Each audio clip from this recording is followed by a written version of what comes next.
Welcome to BLI business channel.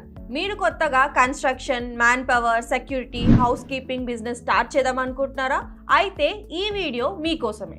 వీడియోని పూర్తిగా చూడండి, స్టాప్ చేయకండి. మనం చేసే లేబర్ కాంట్రాక్ట్ బిజినెస్ కి కంపల్సరీగా లేబర్ లైసెన్స్ అనేది తీసుకోవాలి. మనం స్టేట్ లేబర్ కాంట్రాక్ట్ తీసుకుంటే దానికి మనం స్టేట్ లేబర్ కాంట్రాక్ట్ లైసెన్స్ అనేది తీసుకోవాలి.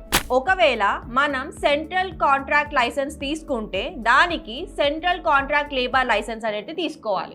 మనం తీసుకునే కాంట్రాక్ట్ అనేది గవర్నమెంట్ కాంట్రాక్టా లేదా ప్రైవేట్ కాంట్రాక్టా దానిని బట్టి ఈ కాంట్రాక్ట్ లేబర్ లైసెన్స్ అనేది తీసుకోవాలి.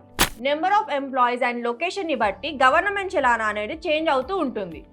ఒకటి మాత్రం గుర్తు పెట్టుకోండి, labour licence and contract labour licence ఈ రెండు డిఫరెంట్. కాంట్రాక్ట్ లేబర్ లైసెన్స్ గురించి పూర్తి వివరాలు అండ్ గైడెన్స్ కోసం మా లైసెన్స్ రాస్తాని కనెక్ట్ అవ్వండి. మేము normal labour licence, contractor labour licence, central contractor labour licence and principal contractor labour licence అనేది ఆల్ ఓవర్ ఇండియా చేయడం జరుగుతుంది. మీకేమైనా రిక్వైర్మెంట్ ఉంటే కింది ఇచ్చిన నెంబర్స్కి కాంటాక్ట్ అవ్వండి. మా ఎగ్జిక్యూటివ్స్ ద్వారా పూర్తి వివరాలు తెలుసుకోండి. Thank you.